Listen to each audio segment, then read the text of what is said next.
Akhir tahun 1999, di sebuah desa kecil yang ada di Pulau Kalimantan. Saat itu sedang ramai-ramainya para warga mengawah semacam masak besar untuk acara. Di sana, ada seorang gadis yang ikut membantu mengupas bawang.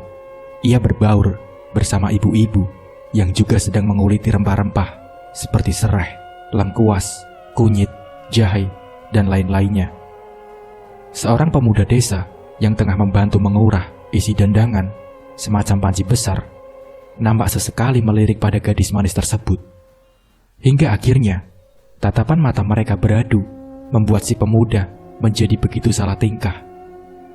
Menjelang maghrib, barulah bumbu-bumbu itu selesai dibuat. Maklumlah, saat itu orang-orang masih menggunakan cobek batu untuk menghaluskan rempah-rempah. Tapi justru itulah yang membuat rasa makanan zaman dulu sangat enak.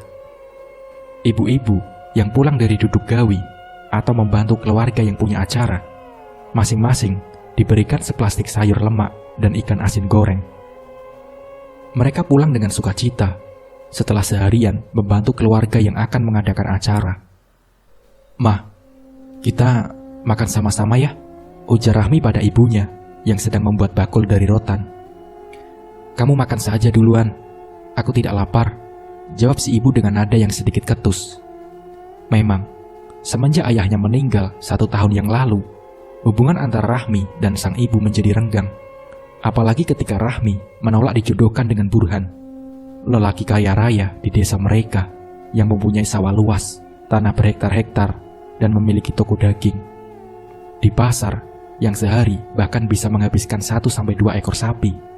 Pasar itu terletak cukup jauh dari desa, dan Burhan adalah orang pertama yang memiliki perahu mesin terbesar di desanya untuk mengangkut sapi-sapi itu ke padang rumput yang ada di seberang desa mereka.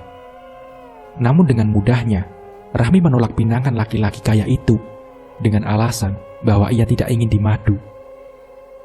Rahmi masih ingat jelas perkataan ibunya sewaktu itu. "Lebih baik kau dimadu tapi bergelimang harta dibandingkan jadi istri satu-satunya tapi miskin melara 7 turunan. Kelak kau akan menyesali keputusanmu itu, Rahmi," ujar ibunya dengan suara yang bergetar, menahan amarah yang hampir saja meledak tak berbendung. Beralih pada masa sekarang, Rahmi menghela nafas panjang. Ia sudah tak lagi kaget mendengar jawaban sang ibu. "Ya sudah, kalau begitu nanti mama makan ya. Ini sayur dan lauknya saya taruh di atas meja," ujar Rahmi. Gadis manis dengan kulit putih kuning itu dan rambut ikal mayang tersebut berjalan menuju kamarnya yang sudah tak memiliki pintu dan hanya dipasang bekas karung sebagai pengganti pintunya yang sudah rusak. Namun isi kamarnya nampak bersih dan rapi. Beberapa tapi bermotif bunga-bunga nampak terlihat rapi di dalam lemari yang juga tak lagi berpintu.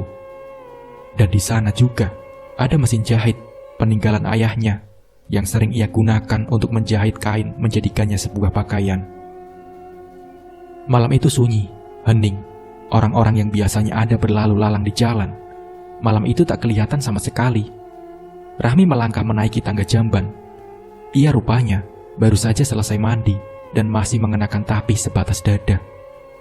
Saat ia berjalan melewati barisan pohon kelapa di tewang atau pinggiran sungai, terlihat ada sesosok yang berdiri di tengah kegelapan. Rahmi terperanjat. Hampir saja gayung tempat sabun yang ia bawa terjatuh. Maaf, aku sudah mengagetkanmu," ucap orang tersebut perlahan-lahan mulai berjalan ke arah Rahmi berdiri. Kau benar-benar mengagetkanku," ucap Rahmi ketika pemuda itu mendekatinya. "Maaf, sebenarnya aku sudah sedari tadi ingin berbicara denganmu," ujar si pemuda. Masih menatap lekat pada Rahmi. Tatapannya begitu tajam seakan menusuk sampai ke dalam, membuat Rahmi sedikit kikuk dan lebih memilih untuk mundur beberapa langkah. "Perkenalkan, namaku Ados. Aku keponakannya Pak Saidi. Pak Saidi adalah orang yang akan membuat acara itu. Aku dari desa yang lumayan jauh dari sini," ujar pemuda tersebut seraya membungkukkan tubuhnya. "Lalu kau di sini buat apa? Mau mandi?" Tapi bukannya Pak Saidi juga punya jamban," kata Rahmi. Begini. Sebenarnya, aku kemari karena ingin berkenalan denganmu. Maksudku ingin berteman denganmu. Bisakah? Maksudnya, bolehkah? Ujar pemuda yang mengaku bernama Ados itu. Iya, tapi tidak malam-malam seperti ini kan? Apalagi sekarang kau menungguku di saat aku baru selesai mandi. Rasanya aneh saja kalau hanya ingin berteman sampai melakukan hal seperti ini, ujar Rahmi, lalu berjalan pelan meninggalkan Ados. Namun pemuda itu tidak pantang menyerah. Ia malah terus mengikuti Rahmi tanpa mengeluarkan sepatah kata pun.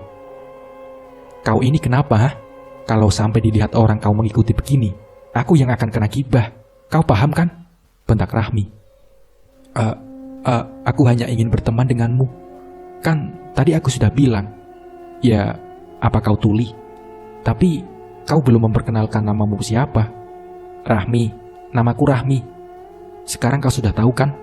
Nah, kalau begitu, lekas pergi dari sini, bentak Rahmi. Baiklah Rahmi, kuharap besok bisa bertemu denganmu lagi, ujar Ados tersenyum. Dasar aneh, gumam Rahmi seraya melangkah pergi setelah Ados meninggalkannya. Suasana malam remang-remang, disinari cahaya bulan yang sudah hampir sempurna.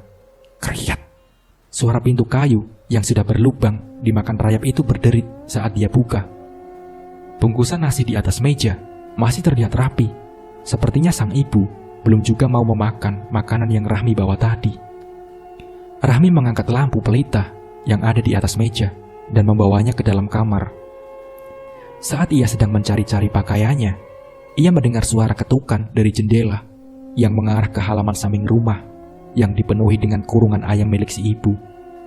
Rahmi perlahan-lahan mulai membuka sunduk atau palang kayu di jendelanya. Kers, kers. Suara seperti goresan-goresan yang berada di luar jendela. Semula, Rahmi mengira suara-suara itu merupakan ulah dari pemuda aneh itu yang ia temui tadi. Namun nyatanya, ketika pintu terbuka, berdiri sesosok berbalut kain putih lusuh yang di bagian hidungnya masih lagi menempel kapas. Itu pocong. Brak. Jendela itu pun tertutup dengan keras, membuat ibunya kembali menegurnya dengan nada yang ketus. Kenapa lagi itu, Mi?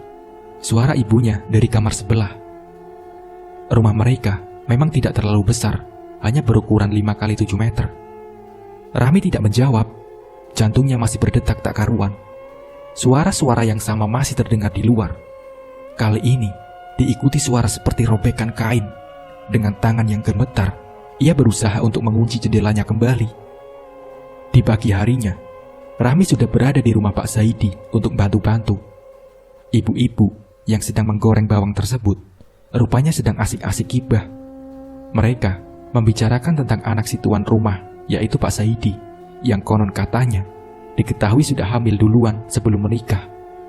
Dan saat sedang asik-asik gibah, istri Pak Zaidi muncul dari dalam rumah.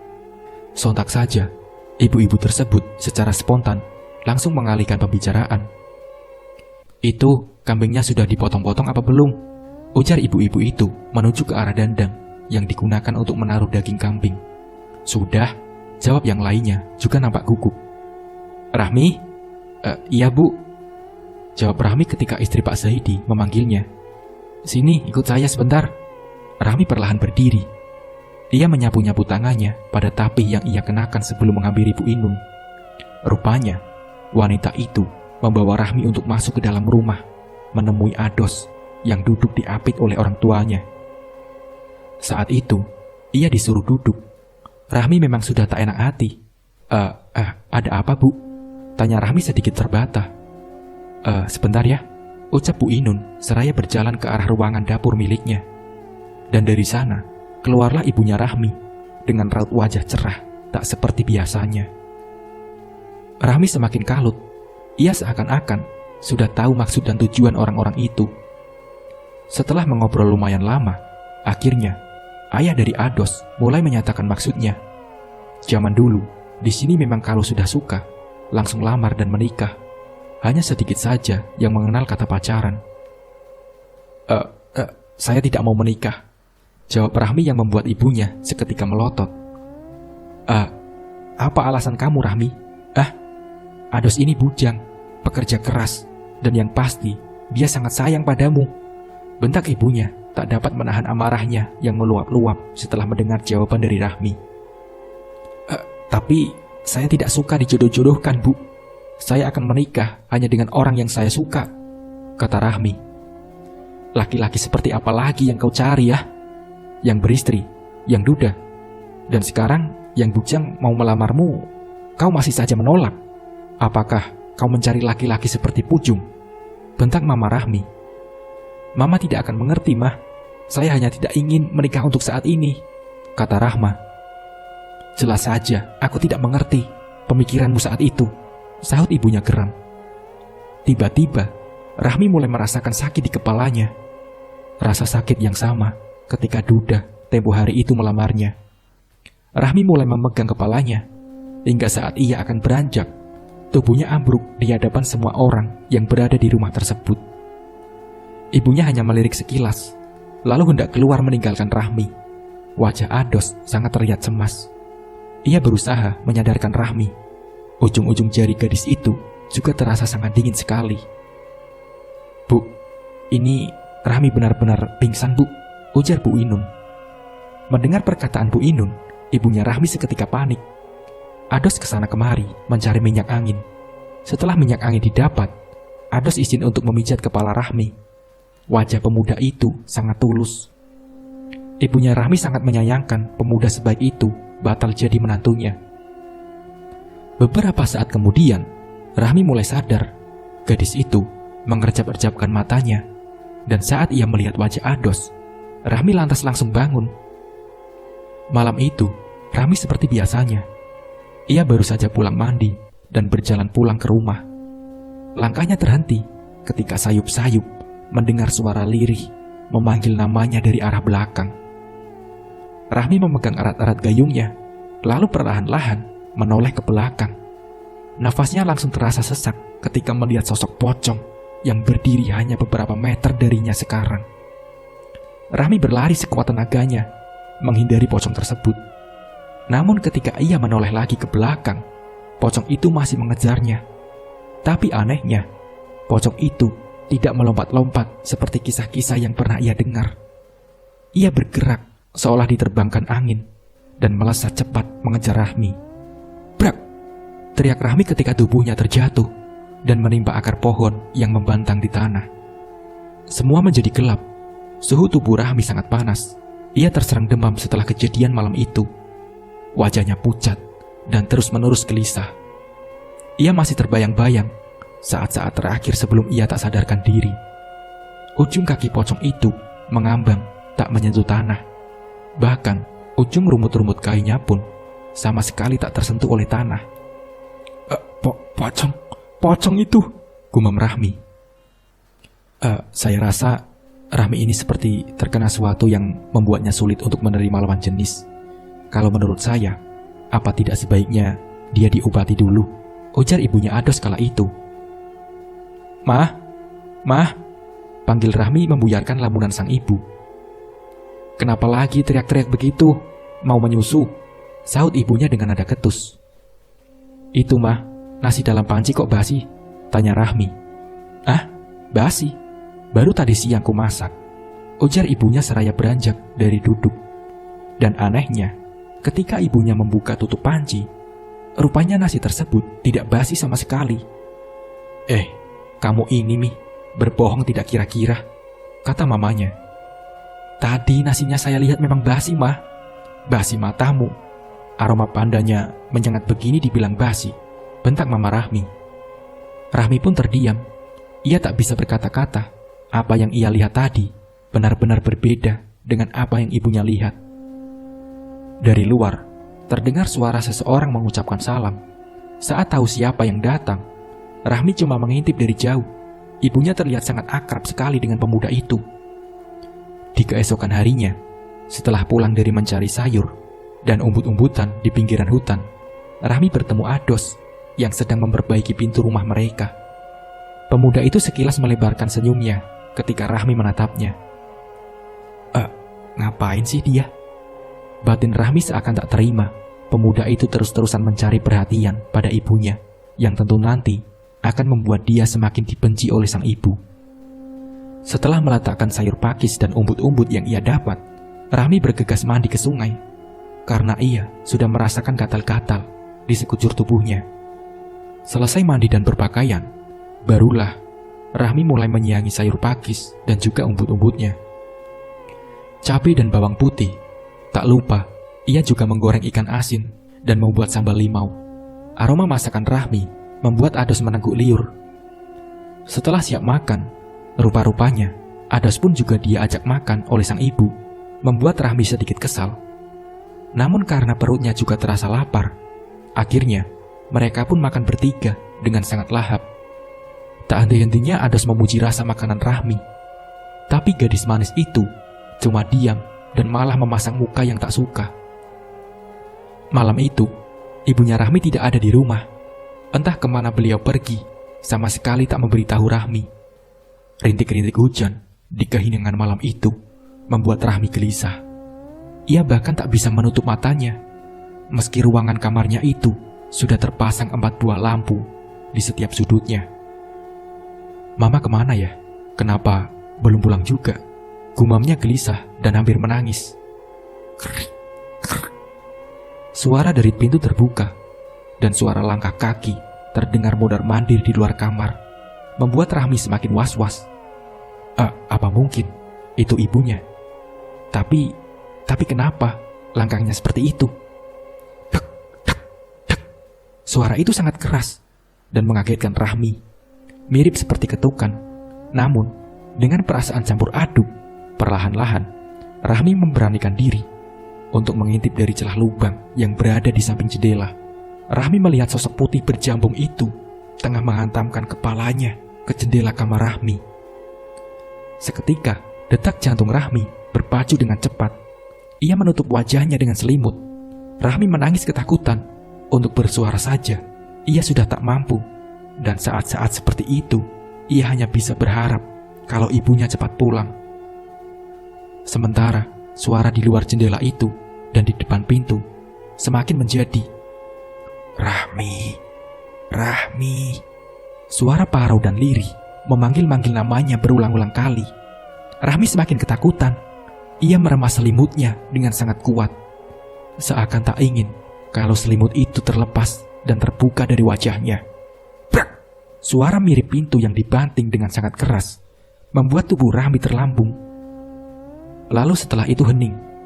Sementara di tempat lain, ibunya Rahmi rupanya saat itu sedang berada di sebuah rumah lelaki tua dengan telinga yang cukup panjang, tidak seperti telinga orang pada umumnya. Lelaki itu mengisyaratkan pada laki-laki yang lebih muda untuk mendekat. Lalu kemudian mereka berdua berbicara dalam bahasa daerah yang tak dimengerti oleh ibunya Rahmi dan orang tua Ados. Anak ibu terkena penglarang, tapi bukan penglarang seperti yang sering kita tahu. Ini lebih berbahaya dan sangat sulit disembuhkan, ujar lelaki tersebut menerjemahkan bahasa daerah mereka ke bahasa ibunya Rahmi. Mendengar hal itu, ibunya Rahmi seketika menutup mulut dengan kedua telapak tangannya. Matanya mulai berkaca-kaca. Ibunya Ados segera menenangkan. Lalu, apa ada cara untuk menghilangkan penglarang itu? Tanya ayah Ados. Sesaat kemudian, laki-laki tua itu dan si laki-laki muda mulai berbicara lagi. Kali ini, mereka berdua sepertinya sedang berdebat. Itu bisa-bisa diketahui dari intonasinya. Maaf sebelumnya, kata ayah saya, bisa saja disembuhkan. Tapi risikonya besar dan tingkat kegagalannya sangat tinggi, ujar si laki-laki muda. Apa risikonya? Nyawa? Ayah Ados menatap kepada istrinya dan ibunya Rahmi secara bergantian. Nyawa siapa? Tanya ibunya Rahmi kemudian. Anak ibu, karena ini bukan sembarangan penglarang dan sangat sulit untuk disembuhkan, ucap si lelaki muda kembali mengulang kata-katanya. Ya Tuhan, separah itukah? Gumam ayah Ados. Lalu bagaimana baiknya? Tanya ibu Ados pada ibunya Rahmi yang nampak masih sangat syok. Aku tidak bisa membuat keputusan sekarang. Biarkan aku berpikir dulu, karena ini menyangkut nyawa anakku, ucapnya bergetar. Saat di perjalanan pulang, ibunya Rahmi terus memikirkan bagaimana sikapnya selama ini pada anak gadisnya itu. Maafkan mamamu ini Rahmi, isaknya. Wanita setengah baya tersebut berjalan dengan tergesa di tengah malam yang sunyi. Hanya suara jangkrik dan kodok yang masih terdengar saling bersahut-sahutan satu sama lainnya. Tanah di sekitar jalanan terasa becek karena diguyur hujan. Dan rintik-rintik air hujan yang tadinya singgah di dedaunan mulai terusir ke tanah. Saat sampai di rumahnya, ibunya Rahmi lantas langsung masuk ke dalam kamar anak gadisnya itu. Dan terlihat Rahmi sedang berbaring dengan tubuh yang terbungkus selimut. Rahmi.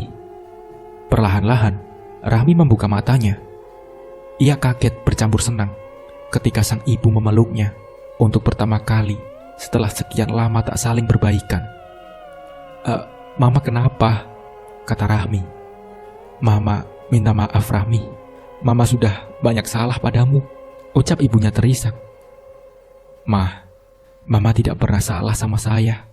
Saya memang pantas diperlakukan seperti itu karena saya anak yang durhaka, selalu membantah perkataan orang tua, tidak pernah menurut, kata Rahmi dengan suara yang serak. Ya, kita berobat ya nak, nanti kita berobat, kata mamanya. Berobat?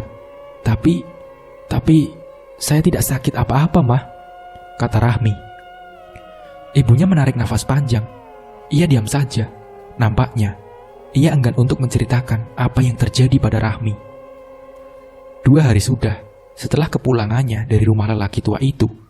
Namun ibunya Rahmi belum juga dapat memutuskan apa ia harus membawa Rahmi berobat dengan resiko nyawa tersebut atau membiarkan Rahmi perawan sampai ketua. Tentu itu adalah pilihan yang sangat sulit baginya. Kemudian terlintas ide yang ia rasa bisa menjadi jalan tengah untuk masalah tersebut, yaitu pelan-pelan membuat Rahmi menyukai Ados. Karena yang ia tahu, jika terkena penglarang itu akan membuat si korban sulit menerima orang yang benar-benar tulus menyayanginya. Dan jika Rahmi bisa menerima cinta Ados, maka penglarang itu mungkin saja secara otomatis akan menghilang. Itulah yang dipikirkan oleh ibunya Rahmi. Nak, mamamu ini sudah tua. Rasanya mama ingin sekali mempunyai menantu dan juga cucu, ucap ibunya Rahmi ketika sedang minta dicarikan uban pada Rahmi. Gadis manis itu hanya diam, tak menanggapi sama sekali.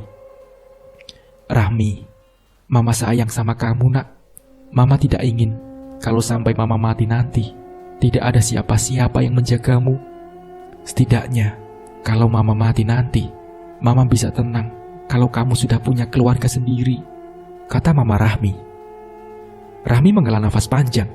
Ia menatap ayam-ayam yang tengah asik mengais makanan dari daun-daun yang menutupi ramah-ramah dedak. Saya belum menemukan orang yang tepat mah, kata Rahmi. Ados itu pemuda yang baik nak, rajin dan sayang sekali sama kamu Mi. Cobalah kamu buka sedikit hatimu untuk menerimanya.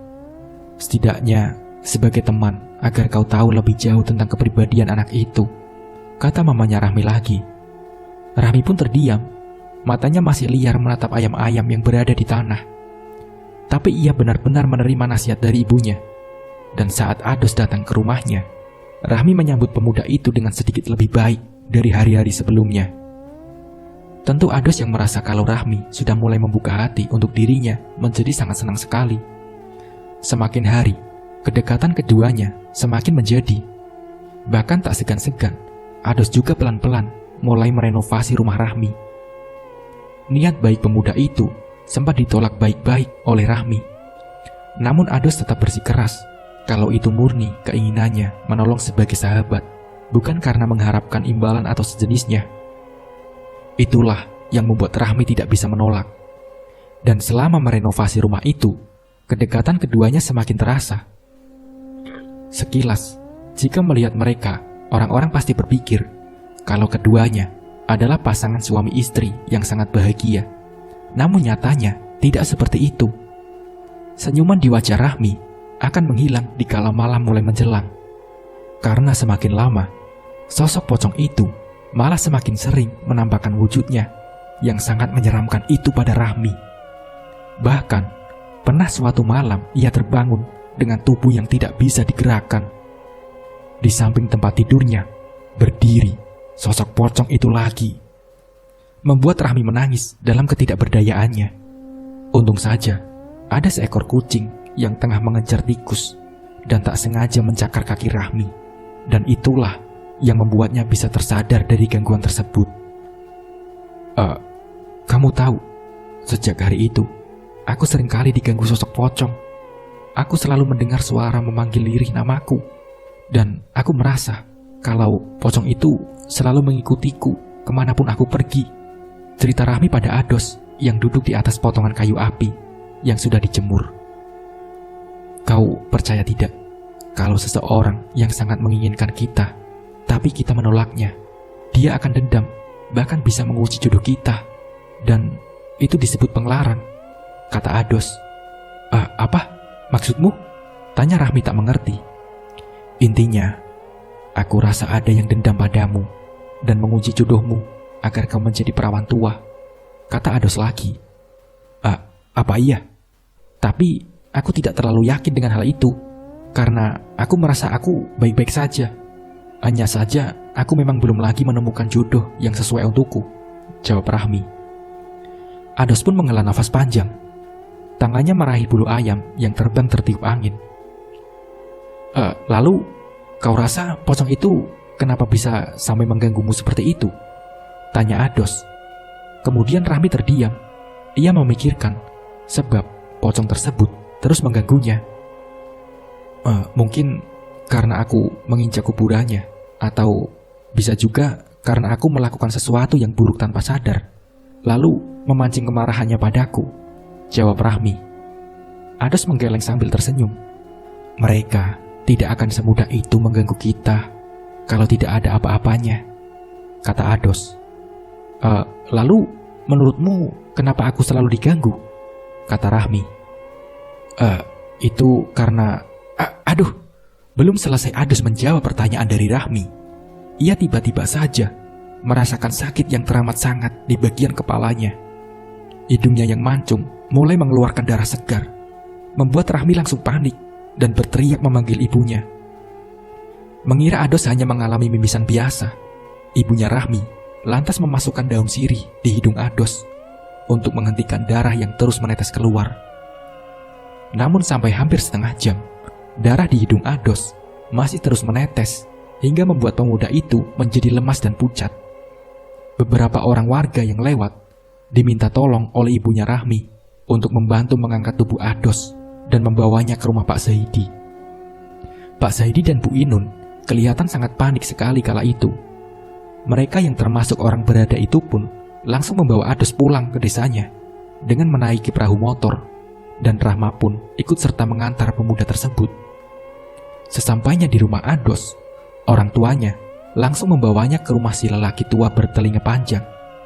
Di rumah itu, Ados dibaringkan di atas kain hitam dan tubuhnya diberahi dengan limau nipis. Bagian hidung yang berdarah dikucup disedot oleh si lelaki tua. Sampai sebuah benda keluar dari dalam hidung Ados. Benda itu mirip tanah, namun nampak hidup.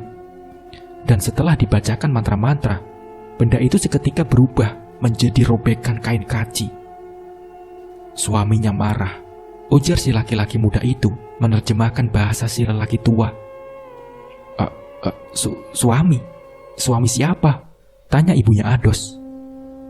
Si lelaki muda kembali berbicara dalam bahasa daerah dengan si lelaki tua yang merupakan ayahnya tersebut. Suami dari perempuan itu tunjuk si lelaki muda ke arah Rahmi, yang seketika menjadi perhatian kedua orang tua Ados. Rahmi yang bingung bercampur kaget setelah mendengar perkataan si lelaki muda itu langsung membantah.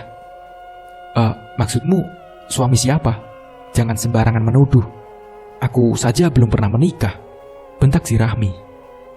Secara nyata, kau memang belum menikah, tapi secara gaib, kau sudah mempunyai suami. Dialah yang selalu mengikutimu kemanapun kau pergi. Apa kau tak menyadarinya? kata si lelaki muda itu. Rahmi pun terdiam. Ia mengerjap-ngerjapkan matanya. Ia masih belum mengerti perkataan si lelaki tersebut. Singkatnya saja, kau terkena penglarang kawin mayit. Kau sudah dinikahkan oleh seseorang dengan mayit. Seseorang yang menyimpan dendam padamu. Dan sejak saat itu dimulai, kau tak bisa bila disukai ataupun menyukai seseorang. Kalaupun ada yang memaksa menyukai, atau kau sukai orang itu, akan diganggu oleh suamimu. Dan mungkin saja, selama ini kau sudah pernah melihat wujud dari suamimu itu kan? Sosok berbalut kain putih, atau yang biasa disebut pocong, kata si lelaki muda itu. Rahmi pun tertegun, seakan tak percaya. Tapi bila ia pikir-pikir lagi, perkataan orang itu memang benar adanya. Selama ini, bila ada yang ingin melamarnya, pasti ia akan melihat penampakan pocong yang menyeramkan. Percakapan mereka terpotong karena si lelaki tua mulai membacakan sebuah doa dalam bahasa yang tak mudah dipahami. Tapi alunan doa itu mirip seperti nyanyian. Perlahan-lahan, Rahmi merasakan seluruh tubuhnya merinding. Hawa dingin menyergap tubuhnya.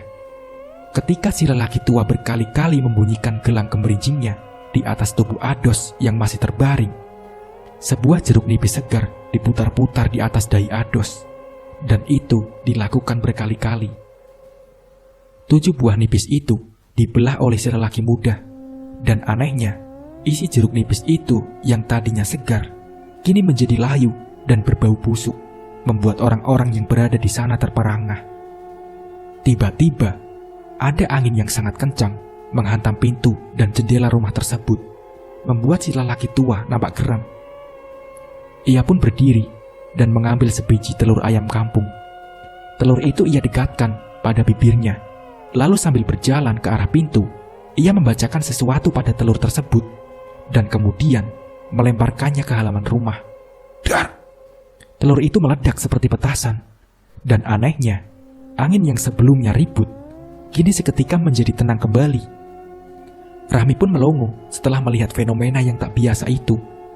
Ados masih tak sadarkan diri ketika ia dimandikan dengan air rendaman mayang. Namun beberapa jam kemudian, pemuda itu mulai perlahan sadar. Wajahnya begitu pucat. Untuk kebaikan dia, biarkanlah sampai sembuh nanti di sini. Karena kalau dibawa pulang, ayah saya takut akan terjadi sesuatu yang lebih lagi daripada ini. Karena suami dari perempuan itu sudah tahu kalau istrinya juga sudah mulai timbul rasa terhadap laki-laki itu, ujar si laki-laki muda itu. Bisakah kau jangan sebut suami atau istri? Aku risih, tahu nggak? Maaf, tapi memang begitu. Lalu, mau bagaimana lagi? Ujar si lelaki muda itu.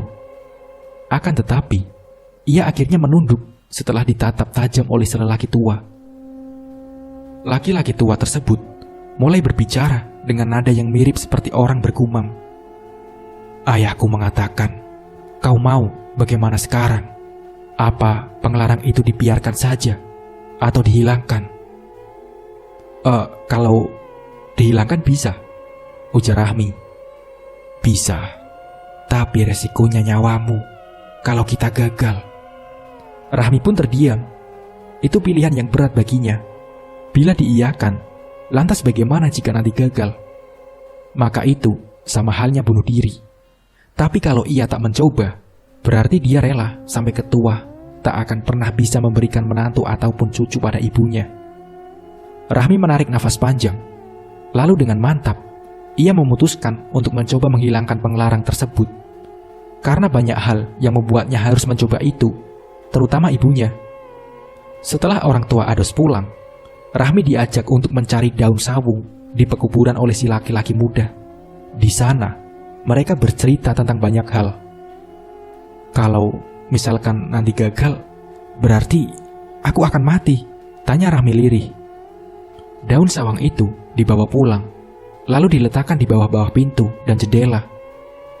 Kain kafan sudah dipersiapkan terbuka di atas lantai, seperti dengan bunga-bunga khas pemakaman. Itu kain kafan untuk apa? Tanya Rahmi. Untukmu, jawabnya. Berarti Aku pasti mati, ujar Rahmi setengah menjerit. Shh, nanti ayahku marah. Kain kafan itu akan digunakan untuk membungkusmu, agar kamu bisa bertemu dengan maksudku pocong itu, ujar si laki-laki muda itu yang tak diketahui namanya tersebut. Aku tidak mau kalau harus bertemu dengan hantu itu lagi. Melihatnya saja membuatku sakit dan dendam, ujar Rahmi. Kau ini, kalau sampai ayahku mendengar ucapanmu itu, sah-sah saja, dia pasti tak akan membantumu. Tapi aku tidak mau bertemu sosok itu lagi. Dan bukannya kita ingin menghilangkan pengarang itu, yang berarti tidak akan pernah lagi membuatku melihat pocong itu, kata Rahmi. Belum sempat menjelaskan lebih rinci, si lelaki muda itu sudah dipanggil oleh ayahnya. Rupanya, ia disuruh untuk memberikan ramuan penambah darah pada Ados.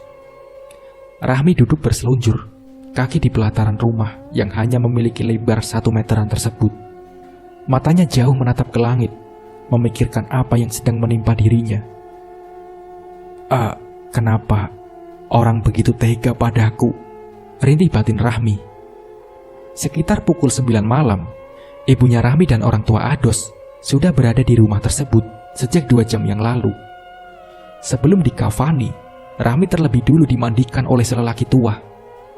Lalu setelah itu, ia diperlakukan layaknya seperti orang meninggal dengan dibantu oleh ibunya Ados. Rahmi dipakaikan kain kafan. Rasanya begitu sangat deg-degan bagi Rahmi. Kemudian setelah itu, tubuhnya dioleskan dengan minyak wangi dengan berbau sangat aneh. Perlahan-lahan, Rahmi mulai merasakan sesuatu yang aneh pada tubuhnya. Ketika si lelaki tua mulai membacakan doa-doa, tubuh Rahmi dari ujung kepala hingga kaki merasakan tubuhnya seperti ditarik dengan sangat kuat. Bangun-bangun ia sudah berada di sebuah perumahan yang sangat mewah. Dan anehnya, di setiap rumah itu tertulis nama-nama pemiliknya. Dan Rahmi dibawa oleh seorang laki-laki muda yang sangat tampan ke sebuah rumah yang bertuliskan Ayung.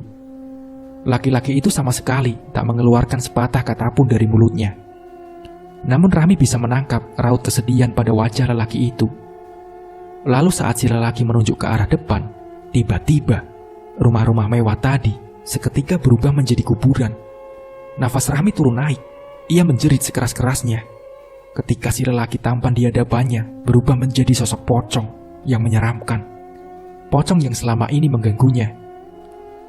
Tubuh Rahmi yang masih berada dalam kain kafan itu bergetar hebat dan membuat si laki-laki muda terkejut setengah panik. Berikan pelepah pisang itu padanya, suruh si lelaki tua. Pelepah pisang berukuran kecil tersebut diletakkan di atas tubuh Rahmi. Lalu si lelaki tua melanjutkan dengan memberikan lagi minyak aneh yang sebelumnya di kepala Rahmi. Tubuh Rahmi kembali tenang, sementara ibunya yang duduk di sudut ruangan hanya bisa menangis dan berdoa. Si lelaki tua membisikkan sesuatu di dekat telinga Rahmi, lalu kembali menampung tawari tubuh Rahmi. Cukup lama setelah itu, Rahmi tak juga kunjung siuman, meski sudah beberapa kali dipanggil namanya. Suasana pun menegang. Angin kencang yang menghantam atap rumah tersebut menimbulkan suara yang sangat gaduh. Api perain yang digunakan untuk membakar gaharu tiba-tiba mati begitu saja. Saat pintu rumah terbuka dengan sangat keras, terlihat sosok pocong tengah melayang-layang di depan pintu, membuat si lelaki muda menundukkan kepalanya. Sebuah pelepah pisang diambil oleh si lelaki tua dan beberapa kali dipukulkan ke lantai sampai hancur. Dan anehnya, pocong itu akhirnya menghilang. Rahmi pun batuk setelah diberikan air. Si lelaki muda bergegas membuka ikatan kain kafan tersebut. Rahmi terlihat lemas dan syok berat. Ia bergetar hebat, ketakutan. Siapa namanya? Ujar si lelaki muda bertanya pada Rahmi. Nama siapa? Ujar Rahmi balik bertanya. Si lelaki muda nampak memandang ayahnya. Mereka kembali berbicara dalam bahasa daerah yang tak dimengerti. Setelah keadaan Rahmi sudah mulai tenang, barulah ia kembali menanyakan tentang nama si pocong yang merupakan suami gaib dari Rahmi. Ayung, aku melihat nama itu di rumahnya. Ayung, gumam si lelaki tua mengulang kembali nama yang diucapkan oleh Rahmi. Di pagi harinya, hari itu keadaan Ados sudah lumayan membaik, meski ia masih merasakan lemas di sekujur tubuhnya. Ayahku bilang kalau dia mengetahui pemuda itu karena dulu dia pernah berobat di sini, ujar si lelaki muda. Tapi bukannya ini sudah berakhir? Aku sudah terbebas dari penglarang itu kan? Kata Rahmi. Si lelaki muda menggeleng pelan. Belum. Tadi malam itu hanya awalnya saja. Kita justru harus membongkar makam pemuda yang kau lihat semalam, lalu mengambil semua benda milikmu yang sudah diletakkan seseorang di dalam sana. Benda yang membuatmu menjadi terikat dengan sosok itu, ucap si lelaki muda itu. Rahmi pun menunduk lemas. Ia kira semuanya sudah berakhir, tapi nyatanya proses itu baru saja dimulai. Tapi kita akan lebih mudah karena ayahku tahu siapa pemuda itu. Kita hanya perlu membongkar kuburannya saja, lanjut si laki-laki muda itu. Hari itu, si laki-laki tua berangkat seorang diri, entah mau kemana. Dan saat pulang, ia membawa kabar yang kurang mengenakan. Rupa-rupanya, di daerah pemakaman si pemuda itu yang bernama Ayung tersebut, ada orang yang baru saja meninggal. Dan mereka tidak bisa langsung membongkar kuburan milik Ayung ketika ada yang baru dikuburkan di sekitarnya, entah karena apa. Dan mereka harus menunggu setidaknya sampai 3 hari. Dan selama itu pula, Rahmi harus dikurung di dalam rumah itu. Singkat cerita, 3 hari pun berlalu. Malam itu dengan dibantu oleh ayahnya Ados, mereka bertiga berangkat menuju kuburan di mana jasad Ayung dimakamkan. Rintik-rintik hujan membuat suasana malam itu menjadi lebih dingin dari biasanya. Mereka berdua mulai menggali, sementara si lelaki tua dengan santainya duduk di salah satu pohon tumbang yang ada di tengah pemakaman. Ketika patinya sudah terasa, mereka berdua lantas memanggil si lelaki tua. Dan ketika dibuka, nampak posisi tulang belulang Ayung sudah berpindah. Dan di sampingnya ada sebuah buntalan pocong kecil yang ketika dibuka berisi celana dalam, rambut, dan juga gambar yang merupakan milik Rahmi. Si lelaki tua menyuruh si lelaki muda untuk mengembalikan posisi tulang belulang tersebut, lalu kemudian segera menutup kuburannya kembali. Setelah mereka selesai dengan tugasnya, si lelaki tua lantas membakar semua barang-barang tersebut dan kemudian menyiramkan air di atas pusara makam Ayung. Api yang membakar benda-benda itu menjadi sangat besar, padahal saat itu sedang gerimis. Di sepanjang perjalanan, ayahnya Ados mencium bebauan aneh yang tidak diketahui dari mana asalnya. Saat akan menegurnya, si laki-laki muda menggeleng, mengisyaratkan untuk tetap diam dan tak menegur apapun. Sesampainya di rumah, si lelaki tua langsung menyuruh Rahmi untuk mengganti pakaiannya dengan kain hitam yang sudah direndam di dalam air jeruk nipis. Rahmi lalu dimandikan di dalam lingkaran kain hitam. Bagian kepala, tangan, kaki, dan punggungnya juga dipukul dengan satu tangkai mayang sampai butiran-butiran bijinya terlepas. Setelah selesai mandi, Rahmi diberikan wewangian dari kemenyan dan disuruh untuk meminum air kelapa muda. Bagaimana perasaanmu? Tanya si laki-laki muda. Rasanya jauh lebih baik sekarang, jawab Rahmi. Untungnya ritual kita tidak diganggu oleh orang yang mengenakan penglarang padamu. Kalau tidak, aku tidak bisa bayangkan apa yang akan terjadi padamu, ujar si lelaki muda. Ini kau makan selama 7 hari berturut-turut, dan di setiap kau memakannya, hakikatkan terlebih dahulu. Lanjutnya seraya memberikan sesuatu yang mirip seperti buah, namun hitam seperti arang, dan baunya sangat tidak nyaman sekali. 7 hari setelah berlalu, keadaan sudah jauh lebih baik. Kini Rahmi tak pernah lagi melihat penampakan-penampakan pocong di sekitarnya, dan keadaan Ados juga semakin baik. Dan rencananya, bulan depan mereka akan dinikahkan. Konon, Ayung adalah seorang pemuda desa yang berwajah tampan dan berpawakan bagus. Dia juga pekerja keras dan sangat disayang oleh orang tuanya. Namun nasib tak selamanya bagus. Ayung terserang sebuah penyakit yang perlahan mulai menggerogoti tubuhnya, hanya membuatnya menjadi sangat kurus bagai tengkorak hidup. Ia juga pernah berobat pada si lelaki tua, namun karena sakitnya itu bukan dari gangguan, santet, dan lain-lain, si lelaki tua tak bisa menolongnya. Dan pada saat itu, rumah sakit berada sangat jauh dari desa tersebut. Hingga lama tak terdengar lagi kabarnya, dan ternyata Ayung sudah meninggal.